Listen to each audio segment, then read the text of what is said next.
Pai, é chegada a hora, santifica-os na verdade, a Tua palavra é a verdade. Olá, meus amados, tudo bem? Como vocês estão vendo, eu não estou gravando do local de costume. Eu hoje estou em Fortaleza, estou aqui na casa do meu irmão e não podia, claro, deixar de gravar esse vídeo abençoado para abençoar a sua vida. Então vamos hoje estudar um pouco do Evangelho de Mateus. Hoje, capítulo 27, é um capítulo muito especial, porque nesse capítulo nós percebemos a consumação daquilo que Jesus veio fazer por nós. A grande prova de amor que Deus nos deu, que foi a vida do seu Filho, dada por nós, para nos livrar do pecado e para nos oferecer a vida eterna. Então, logo no início do capítulo 27 de Mateus, nós percebemos na leitura que os mestres da lei, os sacerdotes, eles tomaram a decisão de condenar Jesus. Logo de manhã cedo, né? Lembra que no capítulo anterior, no capítulo 26, Jesus havia sido preso no Jardim das Oliveiras? Aquele momento em que Pedro, inclusive, cortou a orelha de um soldado. Pois é, logo de madrugada houve o aparente julgamento, né? Porque foi um julgamento sumário, realmente não se deu oportunidade nenhuma de defesa. O julgamento de Jesus foi feito completamente de forma irregular. Naquela época, só quem poderia condenar à morte eram os romanos. Os judeus não poderiam condenar à morte, né? Mas, ainda assim, eles resolveram condenar. Como eles não poderiam, eles próprios, executarem a sentença de morte, eles procuraram a Pilatos, né? Pilatos era o prefeito, né? Uma espécie de governador naquela região.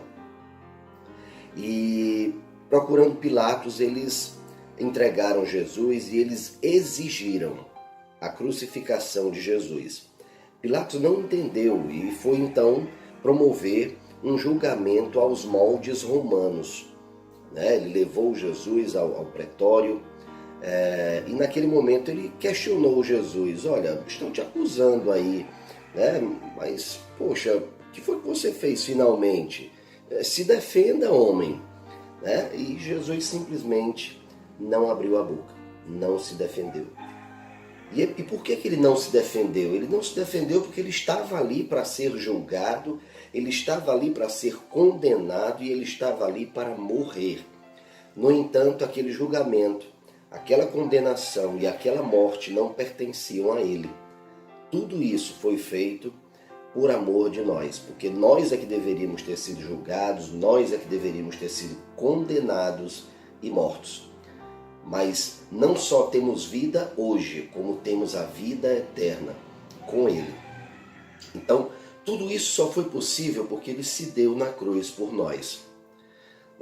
Pilatos, em certo momento, questionou, né, ao povo, enquanto o povo exigia a morte de Jesus, ele questionou: que crime ele cometeu? Perguntou Pilatos, né? E a multidão não estava disposta a dar qualquer resposta a Pilatos, não. A multidão simplesmente gritava: crucifica-o.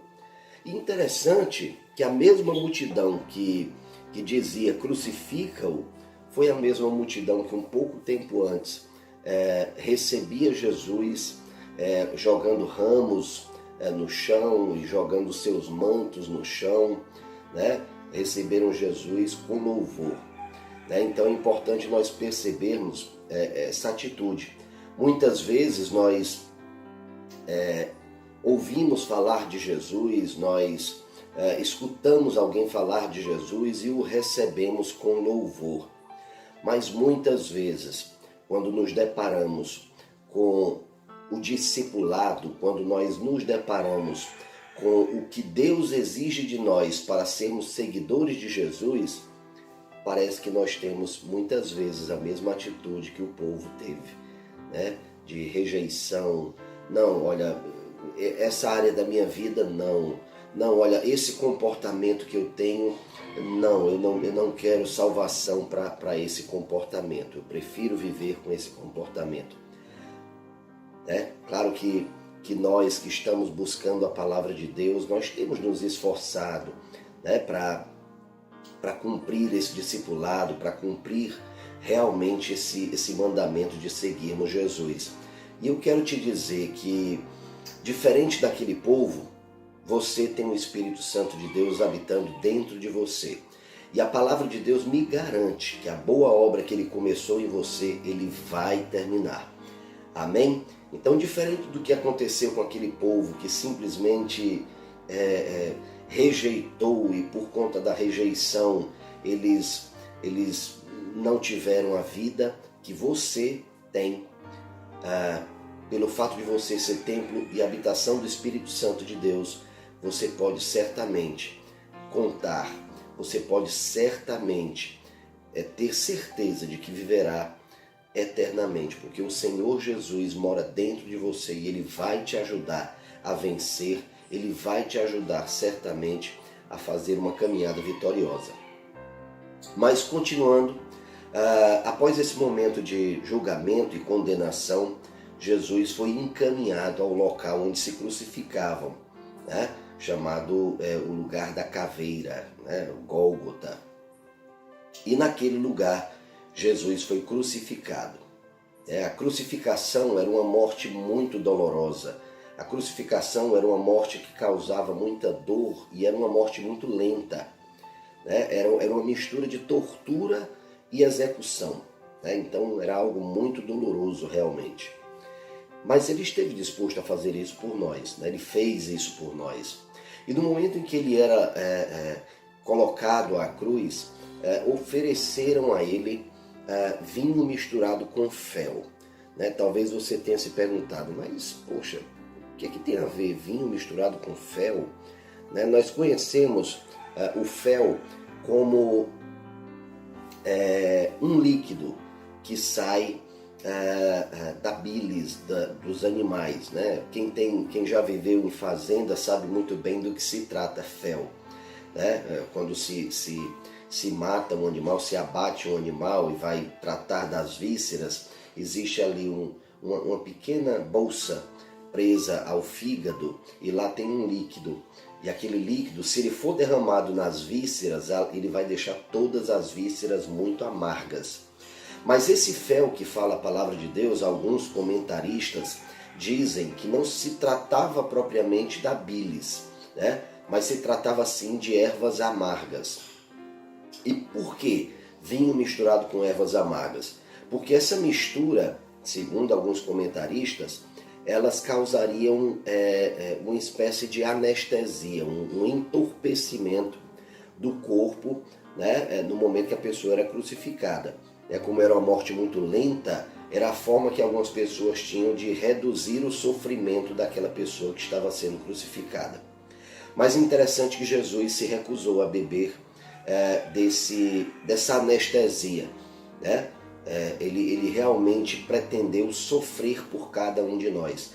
Ele não abriu mão realmente de receber em si a condenação que todos nós merecíamos. Então Ele trouxe sobre si as nossas dores. É isso que diz lá em Isaías 53, profetizando sobre esse momento. Ele diz: não havia sobre Ele qualquer formosura, e Ele carregou sobre si todas as nossas dores, todos os nossos pecados. A iniquidade que estava sobre nós foi lançada sobre Ele. O castigo que nos traz a paz estava naquele momento em Jesus. E justamente por isso, justamente por conta de todos os pecados que estavam sobre Jesus, Ele também passou por um momento que muitos de nós não conseguem compreender. Jesus esteve com Deus durante toda a sua caminhada. Jesus é Deus. Mas houve um determinado momento na cruz em que Ele disse: Senhor, por que me abandonaste? né? É um momento que nos causa muita compaixão de Jesus quando nós lemos. E por que finalmente Deus o abandonou nesse momento tão doloroso? Queridos, é importante nós percebermos que Deus não pode conviver com o pecado. Naquele momento, naquele exato momento, estava se consumando a profecia de Isaías e todos os pecados do passado, do presente e até do futuro estavam naquele momento sobre Jesus. E naquele momento Jesus precisaria enfrentar tudo aquilo só. Mas o fato é que Jesus também tem a natureza de Deus. Ele é homem e ele é o próprio Deus. E por isso ele conseguiu vencer tudo isso, por isso ele conseguiu vencer a morte, por isso ele conseguiu vencer o pecado e ele fez tudo isso por amor de você. Amém? No momento em que ele entregava o seu espírito, no momento em que ele morria na cruz, o véu do santuário rasgou-se em duas partes, do alto a baixo, a palavra nos diz. E o que quer dizer isso? Eu quero te lembrar acerca da história do povo de Deus e de Moisés. Deus mandou que Moisés fizesse um tabernáculo, e nesse tabernáculo haviam compartimentos. Dentro do compartimento mais santo, que era chamado Santo dos Santos, ficava a Arca da Aliança. E o que separava o lugar santo do lugar santo dos santos era um véu. Então, naquele templo que foi feito, embora a Arca da Aliança não estivesse lá naquele momento, mas havia todos os compartimentos do templo. Então, era um grande véu que era colocado diante do lugar santíssimo, e naquele momento o véu se rasgou de cima até abaixo. Interessante que não foi de baixo para cima, ou seja, não foi alguém que estava lá embaixo que rasgou o véu. Não, é dito dessa forma para que nós possamos perceber que foi uma obra sobrenatural também. O véu se rasgou lá de cima, do local mais alto, até o lugar mais baixo. E isso tudo, queridos, para que você possa perceber que não é necessário nenhum tipo de intermediário entre você e Deus. Só Jesus pode intermediar a nossa conversa com Deus, o nosso convívio com Deus. E Jesus abriu a sala do trono para que você pudesse conversar com o Pai. Por isso é tão importante o teu momento de oração, por isso é tão importante o momento que você está lendo a palavra. Porque antigamente era necessário um sacerdote para fazer isso, hoje não. Hoje você pode fazer pessoalmente, onde você estiver, porque já não é mais um lugar no espaço, mas é um lugar no teu coração. Então você tem um lugar no teu coração que é chamado a sala do trono, que é chamado o átrio do Senhor. Então, nesse lugar, procura todos os dias encontrar com Deus. Nesse lugar, procura todos os dias conversar com Deus, porque Jesus deu a própria vida para que você tenha a oportunidade de fazer isso. Jesus, quando deu a sua vida, o véu se rasgou de cima a baixo, para que nesse véu não houvesse mais nenhum tipo de barreira entre você e Deus. Amém? Finalmente, para que nós possamos até dar continuidade no capítulo, no próximo capítulo, 28, que é o último capítulo do Evangelho de Mateus, eu preciso também deixar claro para você o que aconteceu depois que Jesus morreu. Porque depois que ele morreu, um dos seus discípulos, e era um discípulo secreto, José de Arimateia, ele pediu a Pilatos o corpo de Jesus para sepultar esse corpo. E ele levou o corpo de Jesus a um sepulcro que foi cavado na rocha, um sepulcro que pertencia a José de Arimateia. Lá foi colocado o corpo de Jesus. E interessante, o que eu quero destacar é justamente isso. Aquelas pessoas que condenaram Jesus, eles foram também a Pilatos e eles disseram: olha, Pilatos, é importante que você coloque um destacamento diante desse sepulcro, porque enquanto ele esteve vivo, ele disse que ele iria ressuscitar dos mortos. Então, se os discípulos dele roubarem o corpo e saírem por aí dizendo que ele ressuscitou, o engano será pior do que o primeiro. Interessante, eles pediram a Pilatos que colocasse um destacamento diante do sepulcro. Eles pediram inclusive que o sepulcro fosse selado. Selar algo era amarrar totalmente aquele lugar, colocar, se fosse nos dias de hoje, colocar cadeados, né, no lugar, né, e ainda colocar vigias lá na frente daquele sepulcro. Né? Foi isso que foi feito realmente. Mas apesar de tudo isso, ele ressuscitou. Apesar de tudo isso, ele ascendeu. Ele realmente venceu a morte. Ele realmente se fez vida. Apesar de ter se feito morte um pouco antes, a vida de Deus estava em Jesus. E ele ressuscitou. Essa é a grande mensagem do Evangelho. Ele morreu, mas ele ressuscitou. E no próximo vídeo, nós conversaremos um pouco mais sobre essa ressurreição. Amém? Não perca o próximo vídeo. Vai ser muito importante você perceber esse momento de vitória que Jesus teve por você, por mim e por todos. Amém? Que Deus te abençoe. E até o próximo vídeo.